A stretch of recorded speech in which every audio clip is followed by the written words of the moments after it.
I hope everyone is doing well today. My name is Ben and this is Sim. You might recognize us from our other channel, We Are Tottenham TV. And this is the first video on this brand new channel called On The Ball, where we'll be focusing on all football outside of Tottenham, through the Premier League, throughout European football as well. Today, we're going to be focusing on transfer rumours done and prospective transfers around Europe and see how we go. But how exciting is this new channel, Sim? Yeah, look, finally we're branching out from just Tottenham. As much as I love my boyhood club and as much as I love Spurs, I'm really excited to get into this channel and give my opinions on more things than just Tottenham. And I've always had an interest in other leagues as well, and in all the other football clubs. And as well, we'll keep you posted. But we're actually going to have some match footage on this channel as well, which I'm super excited about.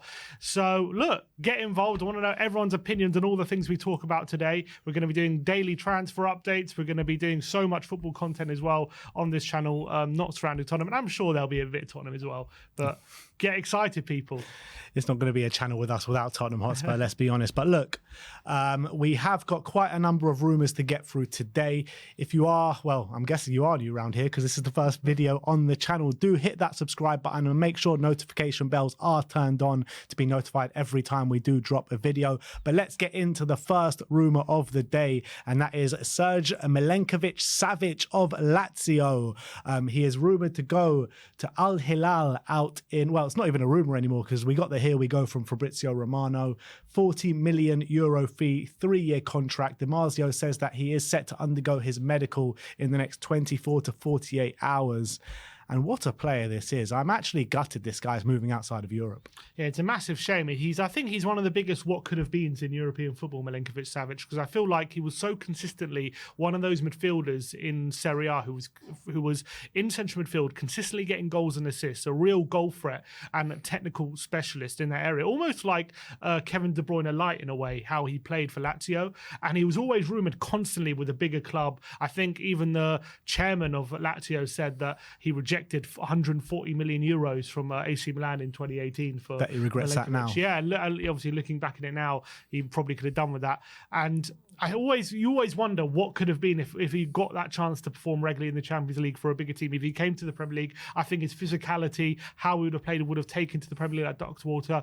He stayed loyal to Lazio, or you could argue they never got agreed a deal. And now we're staring in the face of, at 28 years of age, he's moving to Saudi Arabia, where, look, a lot of players are moving there. We understand why. A lot of money is involved. And I think at his stage of his career, probably the money they're offering, I don't know if he could get that money anywhere else. So I understand it. I just think it's a massive shame a player his quality. We're not going to see him in Europe probably. I'm not sure ever again, but probably up until he's aged a bit and past his prime. I think right now would have been the perfect summer for him to get a big move to a Premier League or one of the giants in Italy. But it seems like that might not happen now, and that is a massive shame for me. But for him personally, it's probably a good move when it comes to his finances. Yeah, look, it's a good move for his pocket, but let's be honest, if he was going to move to the Premier League or even La Liga or any league like that, it's not like he would have gone hungry for a night, you know what I mean? So, look, it's a great move in terms of his finances, but in terms of sporting merit and in terms of what he can do in the game, I think it's a massive letdown on his part, to be honest, because I still think he could play at one of Europe's best teams. He really can. That's how good he is. He could have fitted in well at any of the top clubs in the Premier League, out in La Liga, a better team in Serie A than Lazio as well. So for me, it's a massive shame that he's going out to Saudi Arabia at this stage of his career. I think he could have waited 3-4 years and then still gone out to Saudi Arabia and earned crazy loads of money. And it's more proof as well of players in their prime moving to Saudi Arabia as well. There, obviously, we'll get into a few others as well, but it's not just like how it was before with the Chinese league or even the US, where it's a lot of players past their prime who are moving. They're starting to get players who are actually right now at the peak of their powers, and that maybe will make that league more powerful. Let's move on and let's talk about Saudi Arabia again, and this time it's Alexander Mitrovic. Sky Sports say that Al Hilal have made a £25 million bid for Fulham striker Alexander Mitrovic. Sport Zone says that Mitrovic is now a top target for Al Hilal as a striker. And Romano says that Al Hilal has submitted a formal bid for Alexander Mitrovic. Fulham have no intentions to accept the £30 million fee. Al Hilal will insist. Mitrovic among the top targets after Lukaku's decision to reject the Saudi side 20 days ago. More talks after announcing the Milinković-Savić deal, and the Telegraph says that Fulham have rejected Al Hilal's bid for Aleksandar Mitrovic. Yeah, and look, Mitrovic is such a big way of how Fulham play. You even saw last season he was missing for large parts, and they really suffered for it. And I know he's 28 years of age. He does have 3 years left in his contract. There's nothing to worry about from Fulham's perspective there.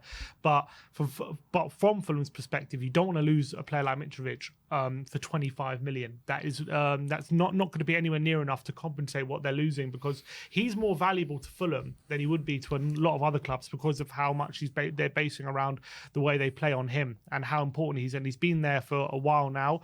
He's a fan favourite. He's obviously last season played really well in the Premier League as well, starting to score goals regularly.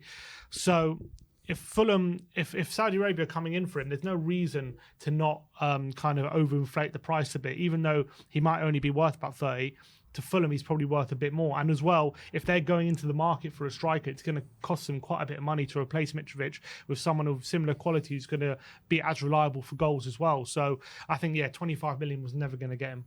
Yeah, and in terms of what you're saying, how valuable he is to Fulham, I don't think Fulham can actually attract a player that's better than Aleksandar Mitrovic right now in terms of that position and what he gives and how well he suits that play. So if I'm Fulham, I'm doing everything I can to keep Mitrovic, which looks like they're doing at the moment. And if I'm Mitrovic, do I really want to go out to Saudi right now at 28 years of age when I'm doing so well in the Premier League? Because, how many times have we seen Mitrovic go down to the Championship, absolutely smash it out, come up to the Premier League and not do much? This year, the season just gone, we actually saw him finally fulfill that potential in the Premier League. But according to what the reports are saying, is he is interested. Yeah, and apparently he does want the move. He's just following the money. 28 years of age, he knows that in terms of like big contracts, once you hit 30, they start to dry up a bit as a footballer. A lot of the time, unless you're like like Ronaldo or something, or someone of really really high quality. As soon as you get when you start approaching that 30 mark, you don't have too many big contracts left. And it's a bit like when Moussa Dembele, like he was similar age, and then a Chinese team came in for him, and he knew he didn't have too many big contracts left when he was 30. So he really wanted that move, and because he knew it was going to be a massive contract, bigger than whatever he was going to get in Europe, and it would probably see him to the end of his career.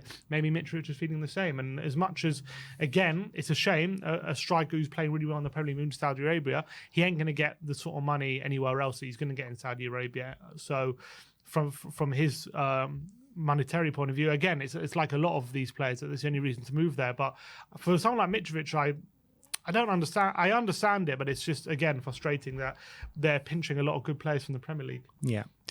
Next up, let's talk about Christian Pulisic, and this is a done deal. Pulisic from Chelsea to AC Milan, €22 million bid agreed. And Romano says that Pulisic will arrive in Milan this morning to undergo AC Milan medical test ahead of his move from Chelsea, and will sign a 4-year contract this afternoon. We've seen pictures of him doing the rounds on social media in Milan already, and this one is a completely done deal now. Pulisic, another one Chelsea have sold. They must have sold about 20 players already, something crazy like that this summer. But this is a really good deal for AC Milan. I think if they can keep him fit, I think they've got a really good player on their hands. Yeah, I think at €22 million, I think that's probably a lot less than what Chelsea. I think Chelsea must have signed him for about £40 million or £30 million, something like that. So they've taken a hit. I think it's obviously because of his injuries and potential inconsistency. Look, we know Pulisic, when he's fit and at the peak of his powers, he's actually a really good winger, and he can be really creative. He can be an absolute nightmare to play against, but the problem is getting him on the pitch, and as well getting him on the pitch for consistent minutes so that he can build some rhythm. Because I feel like a lot of the time when he's in and out of the team, he comes in, he doesn't look himself as well. It takes him a while to get back to his best, but when he's at his best, you see the real Pulisic. We haven't seen that too much at Chelsea, let's be honest, ever since he signed for Chelsea back in 2019. I don't think there's been a single season, apart from maybe his first season at Chelsea, where he's really nailed down a starting spot on a consistent basis. So from that point of view, you could argue, is it a waste of money from AC Milan? But you are getting a winger in terms of his quality, maybe a bit under market, like at 22 million. I think quality-wise, he's easily probably a £30 million player. But again, it's the injuries. Can AC Milan keep him fit? Can he get in the team as well? They got Rafael Leao. They got Salamakers as well coming through. I think Brahim Diaz has gone back to Madrid, but I don't know if he's going to move there permanent as well. So it is going to be a challenge, even when fit, getting into the team.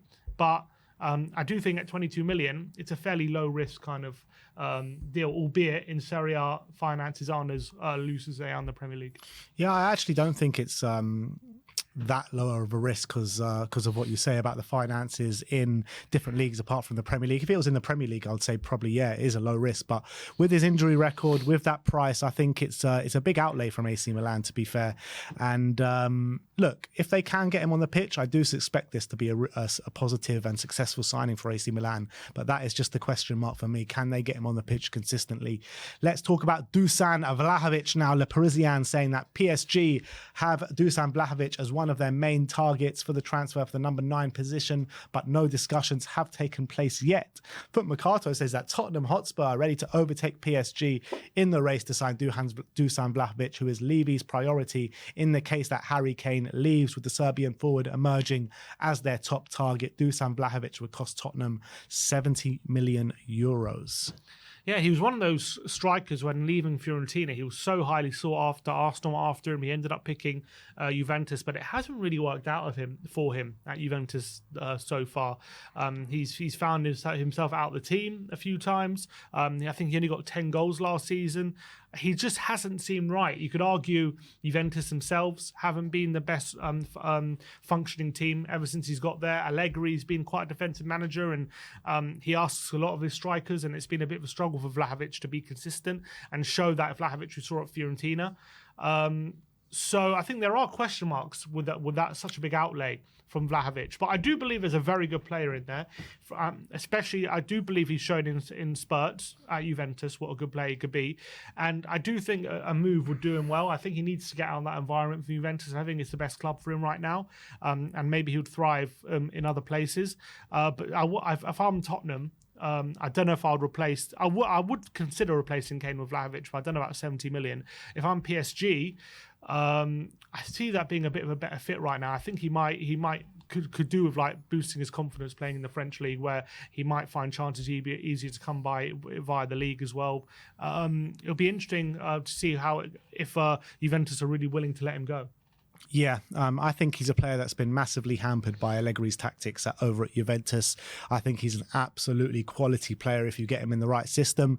And if let's say for argument's sake, Spurs are to sell Kane, I think Dusan Vlahovic, we can do a lot worse than him, that's for sure. And I think he should be one of the ones really at the top of the list if we are trying to get him. And even at 70 million, I would take the shot at it, to be honest. But I think the PSG one makes sense, to be honest. They're desperately looking for a striker right now. There are rumours of them going for Harry Kane, even though we don't think Harry Kane would favour a move to PSG. But I think Vlahovic would favour a move to PSG, and I think it's a really good move for both PSG and for Vlahovic, and I think it probably could be a well-made marriage, those two. Yeah, I agree.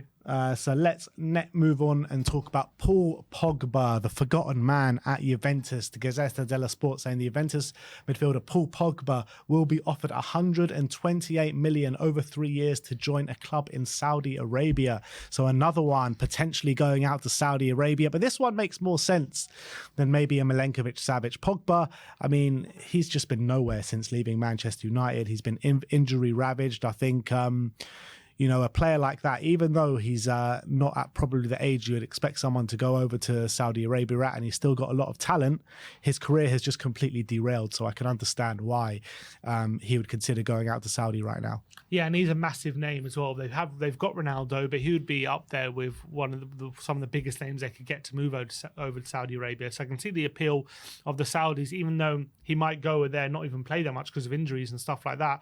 Just that his name being in the Saudi Arabian League would be such a massive coup for them. From Pogba's point of view, and I thought, first of all, from Juventus' point of view, they spent a whole season trying to get him fit. He played like 6 games, really barely played any minutes. They've invested a lot of money in his wages, and it really hasn't worked out. And I think at this point, as much as the upside of trying to get him to play well again and trying to get that old Pogba back, I can see the maybe the value in trying to get that back out of Pogba. At this point, with so long he's been out of form, you might even argue that it's better to cut your losses and accept a bid from Saudi Arabia just to get those large wages off the books, because they are just hemorrhaging money right now, Juventus. Their finances are not in a good way, and they need to get money off the books. And someone who you're risking barely playing every season, despite his obvious ability, is one you got to look at. So from Juventus, I can see the value in just getting him off the books.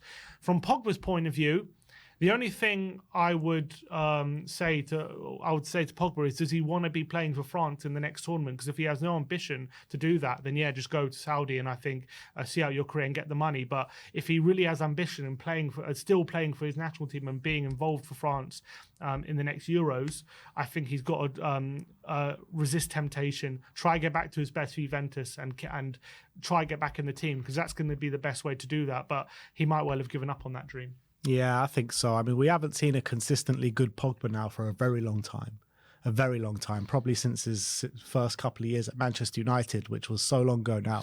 So I think, I do think his time at the top has come and gone now, Paul Pogba, to be honest. And it's actually quite frustrating when you look at Paul Pogba, because the talent that he has is, unmatched by a lot of midfielders in world football. And it's just so frustrating that he never really fulfilled anything like the potential that we know and we saw at Juventus the last time he was there. Yeah, and it's a shame that he's just at the moment constantly on the treatment table and you can't seem to get him fit at all. Yeah. Let's talk about Bernardo Silva next, another one who could be potentially going out to Saudi Arabia. CBS Sport claiming that Al Hilal have informed Manchester City that they are ready to pay £60 million for the midfielder Bernardo Silva. And I'll tell you what, this one would frustrate me massively. If Bernardo Silva goes out to Saudi, that will be an absolute travesty. He was one of the best players in the Premier League last year, absolutely smashed it for Manchester City. And why? Just why? Are you not earning enough money at Man City? You have to go out to Saudi Arabia. Like, he's literally one of the best players in the Premier League. How are you going out to Saudi? Yeah, it's one where Bernardo's kind of been rumoured to be leaving Man City for a while, and they've always kind of resisted any sort of offers. He was big rumoured last season to be going to Barcelona and PSG, and maybe they didn't bid the required amount. I think he's one of those underrated players in the Premier League, Bernardo Silva. I think he's absolutely world class. I thought in the Champions League run he was absolutely amazing. I think he's really taken the mantle from David Silva so well when he plays centrally. He can obviously he plays out on the right as well. He's doing an amazing job out there, and I think this as another player potentially in this peak moving to Saudi Arabia, which shows the pool they kind of have over there and the league they're kind of building. I would implore Bernardo, if he is leaving Man City and he wants a new challenge, go to like a Barcelona, a Real Madrid, or a PSG, and try and stay in Europe and achieve big things. But then again, he might feel like he's won a treble now. He's won the Champions League. He's won more Premier Leagues than he can count. Like, he's probably, if he feels like he's achieved enough, then maybe he feels like he's earned a move to Saudi. But I reckon Bernardo might be the kind of character who turned down a Saudi move. Well, we'll have to wait and see. We have no information that he is ready to go to Saudi. It's just the Saudi clubs readying their offers for him. So we'll have to see how that one pans out. Let's move on. Let's talk about Romelu Lukaku now. As the Times are reporting that Inter Milan are preparing to increase their bid for Romelu Lukaku from their initial £23 million offer, but Chelsea want £40 million. And it's an interesting one, Lukaku, because his first stint at Inter Milan was absolutely astonishing under Antonio Conte. The way him and Lautaro Martinez worked together, they were one of the hottest duos in world football at that time. He went back to Chelsea. He's gone back to Inter. He had a dreadful World Cup, and I think his career is just completely derailed since leaving Inter Milan and going back to Chelsea. He went back to Chelsea and said, it's my dream move. Only a few months in, he goes, I really want to go back to Inter. It's my dream club to go back to Inter. He doesn't know what he wants. I think that he's completely thrown away the rumours of him going to Saudi, which I think is right for him. And I think the Inter Milan move is right for him, but he needs to go back there, get himself fit and get himself doing what he was doing 2-3 years ago when he was playing under Antonio Conte. Maybe he needs a manager like Antonio Conte again, but surely Inzaghi can do the same for him. He's got a massive confidence issue right now. And you can see when a Lukaku who's lacking confidence, his touch isn't right, his finishing is a bit off. And when those things are not right for him, he becomes a very frustrating player to have, because those are the things he relies on to be really effective in the team. His physicality, his finishing ability. that is what separates Lukaku from the other strikers. And when those things are off kilter, then all of a sudden you have a player who can actually be a liability in your team. And that's what we've seen for the past couple of years now of Lukaku, a striker off form. He needs a massive confidence boost. I actually thought last season, towards the end of the season, he was starting to hit a bit of form. He was starting to score a few more goals for Inter. And then I feel like the Champions League final, he missed 2 massive chances late on in the game. That might have really affected his confidence again. So he's going to have to get over that again. I still believe that he still could be one of the best strikers in Europe on his day. I still think he's got a lot to give. I think in the long run, you could spend 40 million on him, and I think that could be a bargain, in my opinion, if you can get him right and you can get him on form and confident again. But right now, he is playing like a 20 million pound striker, to be honest, with his performances. But I do believe that if Inter Milan do stump up the money and get him through the door, and he can be a bit settled and knowing his future, then I think, especially with Dzeko leaving, he's definitely gonna be starting probably next season. I think it'll be worth the money. I still think next season we're gonna see a more confident Lukaku if he signs permanently. All right, let's move on and let's talk about Harry Maguire now of Manchester United. The MEN are saying that Man United have set an asking price of 50 million for centre-back Harry Maguire. I mean, that's wishful thinking, in it, from Man United? Well, they signed him for 80. Yeah. So, it's irrelevant how much they signed him for. They ain't getting 50 million, I'll tell you that. No chance. That's obviously going to put off a lot of clubs. 50. Look, if you're clubs nowadays, if they're spending 50 million on a centre-back, they're signing one who's on form, who's probably a lot younger than Maguire, who's probably got a lot more better attributes than Maguire as well. So to be demanding that kind of fee, even if he was on good form, Maguire, to be demanding that fee is a bit ridiculous. You're pretty much buying a Maguire based solely on his England form, because his club form has been absolutely atrocious over the last couple of years. I know he's on international duty, he plays well, and he's an important centre-back for England. And I also think, in my personal opinion, he's better than what he's showing right now for Man United. I think that he's a better player than the one who's constantly making lots of mistakes. I think when you have a defence a bit more settled, potentially, and also when he has more confidence, I think Maguire's a better defender. We saw that at Leicester, we saw that at other clubs, and we see that for England as well. But 50 million's never going to be something that clubs are going to part with in this market. 100%. Not in a million years. It's not only that, you're looking at his wages as well. The guy is on monstrous wages. He's Manchester United captain. They signed him for 80 million. I mean, no one is spending 50 million plus those monstrous wages. That's just the facts of the matter. So if they're going to get a fee like 50 million, the Man U are going to probably have to pay half the wages to get him off the books. I don't understand why they're demanding so much. They've got Varane, they've got Martinez, they've got Lindelof, Shaw can play centre back as well. Like, they've got options there right now where they really don't need Maguire around. And I know he's still technically club captain, but I think that mantle has to be stripped of him. And I think they just I think it's better for everyone, especially for Maguire, if they accept a cut price fee for him to leave. And I do think if whoever gets him, in my opinion, is going to get a decent centre back.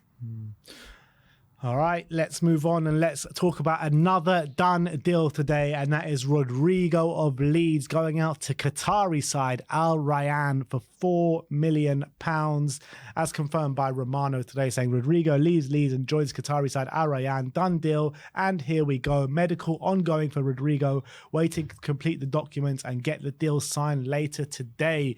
A player that had as much as he got relegated, had a fairly good season when he did get on the pitch. It was another season where he suffered from quite a few injuries throughout the season.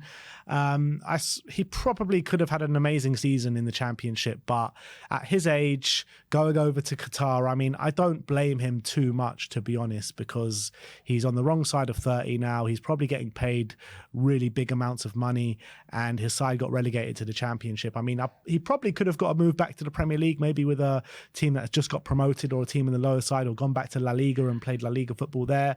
But I think at that age, I don't really blame him going out to Qatar. Yeah, definitely not. The only real surprise is $4 million fee. You would have expected with the season he had, he maybe commanded a bit of a higher fee. I think he was in his last year of his contract. Yeah, but still, $4 million is very, very cheap. You would expected, you're thinking at least 10, but I think it's more about, for Leeds' point of view, considering they've been relegated, it's more about getting those wages off the books. I actually got a feeling that he had a relegation release clause in his contract. Okay, if that's true, then that makes sense. But I think it's very important for Leeds to be getting the wages off the books. They'll be probably paying him big money, which they can't really afford in the Championship. When it comes to Premier League teams, I think maybe you could argue one of the teams in the bottom half could have taken a punt on him. But as you say, if you've got an offer from, like, say, Luton or Sheffield United, who aren't going to offer you anywhere, even like a quarter of what you're going to get out in Qatar or Saudi Arabia? Qatar, out in Qatar, then I think that it makes sense for him to make that move at 30 years of age, like a lot of the other players around that age who know they've got one big contract left in him. If he says yes to like a lower table Premier League team, he knows that Qatar move might not happen, and he might have turned down a lot of money. So it makes sense for him, I think. Yeah, completely agree. But another rumour we're going to talk about today, and Rasmus Højlund of Atalanta. Romano says that Rasmus Højlund remains top of Manchester United's list as a new striker. Personal terms never an issue, and he's very keen on the move. Man United never sent any official bid yet, just talks on the club and player side as a priority is the new goalkeeper for Manchester United. PSG have also inquired about Højlund. In terms of Højlund being Man United's number one target, they desperately need a number 9 for next season. Do you think he's the one that they should be focusing on? It's always hard to say based on a striker who's had one good season and at that age as well. But to me, I've been so impressed with his rise to prominence in Serie A. I think he got 9 goals last season in Serie A. What's more impressive, he's got 6 and 6 for Denmark as well. He's really making waves on the international scene. And he actually does remind me of a bit of a young Harry Kane, the way he plays as well. He's really good at bringing players into play. He's got that finishing instinct. He knows where to be in the box. He's not just about being a poacher. He's also very much a player who has really good build-up play. He's really tall. He's 6'3". He's strong physically. He is not like the quickest, but he's not a player who's really slow as well. He can run in behind. So all these attributes lead to a player who you would definitely want as your number 9. The only, I guess, caveats are he's so young and he's only done it for one season. For the outlay they're talking about, there was even their starting point was like 100 million euros. Atalanta, if they can bring that down, then it might be more worth it. But if it's a massive outlay, then it's a big you're investing a lot. You have to give him that chance and time. And for a team like Man United, like, what is their ambition for next season? Is it to challenge for a league title? It's got to be. If it is, then can you really put trust in someone like Højlund to lead your charge? Because he's a player who's probably going to take a year to really start to get to his best in the Premier League, a couple years maybe even, and really start to hit his peak and flourish. But you might be getting him at the perfect time.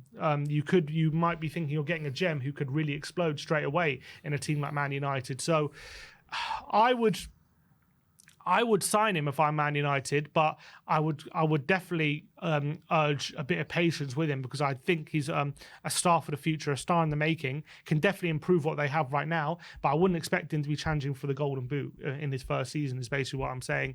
But I do think he's a striker who is definitely going to be Man United quality for sure within the next year or so, and might even be creeping on that now with the way he's playing. But it's still so early on in his like career in the top 5 leagues. He's only been playing at that level for 1 year, but he's doing an exceptional job. Like, he's really taken it like a duck to water. But it's still like a lot of pressure to heap on a very young player. Yeah, I kind of feel like he should stay at Atalanta for another year or so, just so he can get consistent minutes, play game on, game out in the Serie A, and really prove your worth in the game. Because like only having 1 year at the top level in a top league is not very much of a sample size to go on. And going to Man United, if he has a few weeks of bad performances and doesn't hit the ground running, the fans can get on his back. He'll start being spoken about in the press and all that kind of thing. For a player so young, I feel like it might be a bit too soon to be Man United's starting striker and being the one that they all pin their hopes on. So as much as I believe in his talent, I just feel like for his development, it might be better just to stay at Atalanta for a year or two more. I agree. For his development, I think it is. If I was advising him, I would tell him to stay, or at least move to a team where there's less pressure. But sometimes when Man United come, it doesn't come around again. it can happen. So I understand the kind of temptation to go over to Man United and especially if they're prepared to spend so much money on you. But I think for his development, I think you're absolutely right. Yeah. Let's talk about Riyad Mahrez now, another one who could be potentially going out to Saudi Arabia, as Ben Jacobs says that Al Ahly are preparing an offer to Man City for Riyad Mahrez this week. The next few days will be decisive. The player has been aware of the move for almost a month. Another player that's been a star in the Premier League for the last 5 years at least. Do you think it's the right time for Riyad Mahrez to go out to Saudi? I would say it's a bit early, but again, I think he's 31 now. So I think his contract's running down at Man City. I don't know if they're going to be. I think there has always been constant rumours recently of him leaving. So I think he still has definitely enough quality to be playing and starting for Man City. But in terms of those big wage packets, I think at his age it does kind of make sense. But obviously he's earning a lot of money at Man City, but maybe it's something he'd be very interested in, Riyad Mahrez, going over at his age to Saudi Arabia. Yeah, I think I can see it happening. Yeah, I can see this one happening as well, to be honest. Let's be honest, in the second half of the season, I mean, he was struggling for minutes last season in a Man City shirt. But he always played well when he always played well. Yeah, he did play well when he was playing, but I just feel like it's not the same as maybe a Ruben Neves and Milinković-Savić, who are literally in their mid-20s, maybe slightly on their later 20s. But he's on the wrong side of 30 now, not really getting a look in. Well, he is getting a look in, but he's not having the minutes that he would have hoped maybe in a Man City shirt last season. So either he has to join a team where he's getting regular minutes or go out to Saudi and just see out your career. I think one or the other I wouldn't begrudge him for. Let's talk about Khéphren Thuram, son of Lilian Thuram, brother of Marcus Thuram. Had a very, very strong season for Nice this season, and he's got a host of interest in him this summer.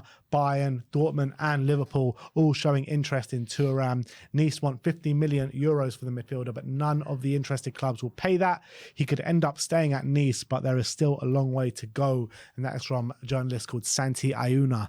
I mean, he's been very, very impressive this season, hasn't he? Yeah, again, he's very young. I would suggest. I mean, he does seem to be ready for a big move. The way he's playing right now, he's so tall. I've never seen a central midfielder like with his kind of height and strength. Yet he's so agile and he's so nimble on his feet. Such great dribbling ability as well. I do feel like he's ready for a big move.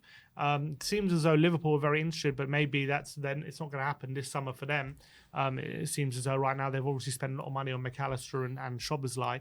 But I do think whoever gets him is going to get an absolutely brilliant central midfielder who hasn't hit his peak yet, who's got so much to offer and can grow so much within himself. I think it's not going to be too long before he's starting playing regular call-ups for France and regular minutes as well. I think he's got a big move this summer for sure. But if he does decide to stay and just develop at Nice, next time I reckon he's going to be an even better player with even more development and minutes under his belt. Yeah, look, I think he's a top talent. I really believe in this player, and I think that any club that get him are going to be a lucky club. He's already spent 3 years, in the first team for Nice at the age of 22. That is very impressive, and I think he's just had his strongest season yet. He's kind of improved on every single season he's been in the starting lineup for Nice. And look, I think any club that get him is going to be very lucky, and I think 50 million is actually not such a bad deal for him as well. So I'm not too sure why clubs are kind of balking at that price, to be honest. Yeah, it's peculiar to me. I think he can sit in right into a Newcastle, for example, or a team like that could really do with someone of his quality. And let's finish off talking about Joao Felix. A publication called ABC saying Manchester United, Aston Villa and Newcastle have all made contact with Joao Felix representatives about a potential move, but no offer has come in yet. A loan deal is the most likely scenario for the Atletico forward. For one reason or another, it hasn't really happened for him at Atletico Madrid, probably because of Diego Simeone's playing style and the way Joao Felix likes to play. I did like the look of him at Chelsea last season, albeit it was a bit patchy, his form at times. But I think if he really knuckles down and the fans show him love and the manager puts an arm around him and really plays to his strengths, I think anyone that signs him up have got a proper player here. Yeah, I think it's just one of those cases of Felix that as soon as it starts to click a bit in the final third, like in terms of his finishing ability and maybe like not want to say even decision making, but it's more just making sure that when he gets those opportunities, he's ruthless. Once he gets that ruthlessness into his game, he's going to really enter that top tier kind of player right now, because I think he's got everything to his game: dribbling, pace, flair, awareness. I think he's got such great technique as well. I think he's one of the most enjoyable players to watch when he's in full flight. He's absolutely brilliant. He can play in a number of different positions as well. I was really impressed, as you were, with his time at Chelsea, how he played. Just what was missing was that ruthlessness. He'd go one-on-one and hit the post instead of just finding the corner. A keeper would tip his shot wide rather than him getting past it. So I think he's just on the edge of really exploding, Joao Felix. But the problem is, he signed for Atletico for 100 million, and a player of that outlay, you kind of expect that ruthlessness to come with it. That's kind of what you expect to be buying. It and was it always just hasn't overpriced happened. though, wasn't it, at the time? It was always overpriced massively because he'd only had like one strong season in Portugal or something. Yeah, before. and it was overinflated as well because they got such a big fee for Griezmann from Barca, so they had all that money to spend. They sprayed it all on him. I do think Felix, under different circumstances, could have really excelled at Atletico. It didn't quite happen, but I think like this player is ready to explode. He just needs 1 or 2% in effectiveness in that final third, and he's going to become a goal contribution machine. I really believe that. So Atletico it seems as though even though I feel like he's on the cusp, they're kind of giving up right when he's on the cusp, I feel like. Not the right playing style for them, I don't think he's at the right place. I would love to see him in an attacking system, how he would really get on. I know at Chelsea didn't quite work out, but again, wasn't kind of his fault. The whole thing surrounding Chelsea has always been a bit of a problem. So if he does get a big move this summer, I think that club it's going to be a brilliant move for him if he finds the right club. Yeah, especially if you can get him for a cut price deal or a loan with an option to buy. I think any club that do that with him are a very lucky club. But look, that brings the first video of On the Ball to an end. We'll be back with daily content for you guys surrounding transfers, and we're going to be delving deep into the Bundesliga and Serie A at some point as well. But let us know what you thought of our first video. If you're new around here, because obviously you are, smash that subscribe button and push that notification bell as well so you get notified every time we upload content. But thank you everyone for joining us today, and we'll see you soon.